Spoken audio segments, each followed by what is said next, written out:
honored to meet our guest for this afternoon. She is such an inspiring individual. She just won an award, and she'll tell us all about it. Kalika is our Kababayan from Hawaii. She is a very successful entrepreneur with 4 businesses under her belt. Hello and welcome to Kababayan LA. Thank you so much for having me. And congratulations. Thank you. Tell us about the recent recognition that you got. So the ADL, the Anti-Defamation League, gave me an award, which is honoring women who have courage, wisdom, and leadership. 3 qualities which I think are important if you want to be an entrepreneur. It was called the Deborah Award. Yes. Courage, wisdom, and leadership. And leadership. You definitely have those, for sure. Let us talk about your businesses. The first one is an interactive design firm. Agency, yes. Correct, and yes. you started this when the web was just booming, right? So you were right on there. Right before. Yeah, what gave you, I guess, the foresight too to invest in something like that? So that was an interesting story. When I used to be a journalist, and I followed a boyfriend, which you really shouldn't do, to LA, and I couldn't find a job in journalism. So, and we eventually broke up, and he just basically dumped me in an internet cafe, and so he said, "Go find a job." And so that's what he did. Goodness, so that's why I call my business Citrus, because I made lemonade out of lemons. Right. Wonderful. Yeah, but this was in 1996, before anything was going on. So why? What made you decide to do that? Well, I was really fascinated by the information technology, and I thought to myself, as a journalist, I was really interested in how the world was consuming information, and this was just worldwide and global, and it was really fascinating to me. And then you started LuxLink, yes, which is the purse handle. I use that. Yes. It's the one that, with a hook, right? You put on the table so your bag doesn't fall off, right? Yes. Yeah, I actually have one for you. So, why do you still, okay, with one business, what made you decide to put up another one? Which is totally unrelated. Yeah. I guess it's sort of like a dream that you just have, and it was something that you sort of have to give birth to, and I think that when I saw the other J hooks that were around, they were around everywhere, and I just thought to myself, if there was a way that you could make it a little bit more unique, it would be really successful. And you designed it and you patented it, and you were actually saying in one interview that not everyone was supportive because you got discouraged by some of the people who were giving you advice.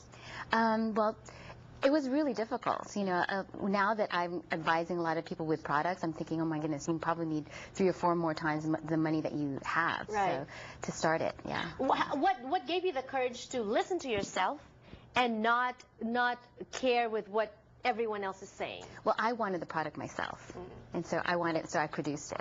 Yeah. What would you say to people out there who are maybe starting to think of businesses and they're thinking, oh, and they're getting all sides of different negativity from, people that they're consulting for advice? I think that it's really important to fulfill their own dreams, because they're going to be eventually discontented, and they're not only going to be discontented with themselves, they're going to start blaming other people, like their family and their friends, and I think that's really, really important not to do. So if you're listen to yourself. You have to, Right. Yeah. What about discouragements? Was there ever a time when you said, okay, this business I'm going to close down, this one I don't want to do anymore, just too much stress? Well, with LuxLink, it was really hard because it became so popular that everyone was infringing on my patent. But we recently just won a really large lawsuit against Red Envelope and Provide Commerce, which is a multi-billion-dollar company. Yes, I know Red Envelope. So so that was really encouraging for us. So we just won that lawsuit last year in December. How do you deal with stress? Well, it was very, very stressful. I just try to be really grateful for what I have. So, and I always try to remember, like, my family is the most important thing. Exactly. We'll talk about your family in just a little while, but you have 2 daughters, but you basically have 6 kids because you gave birth to all these businesses, the third one being an e-commerce site. Yes. Right? Yes. And then another one is let's talk about the waxing salon that you opened up in Hawaii. Yes. You also were met with resistance because of that, because that was when the economy was dipping.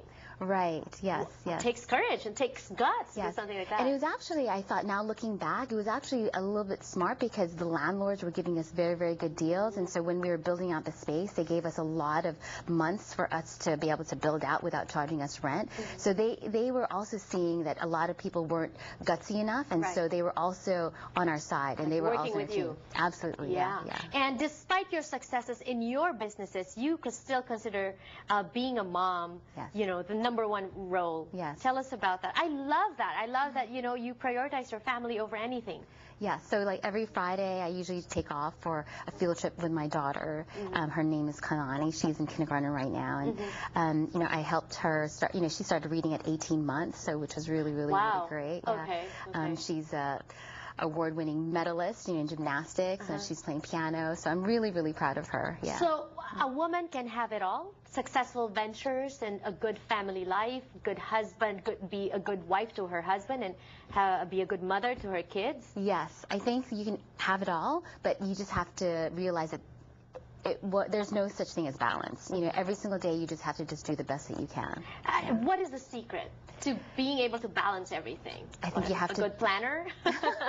Well, yes, and also probably reading a lot of books that are really encouraging. I'm constantly filling myself with a lot of knowledge and learning, and learning about other people's struggles as an entrepreneur and just learning from them. And so I'm part of actually 2 other organizations called EO, the Entrepreneurs Organization, and NABO, the National Association of Women Business Owners. So I surround myself with like-minded individuals. Right, and support, that's a good support system as well. Yeah. Well, thank you so much, and congratulations to you for all your achievements. You make us very proud. Oh, thank you so much. Thanks for having me here. And more power to you. Oh, thank you. Take Entertainment Report, when we return on the show, don't go away.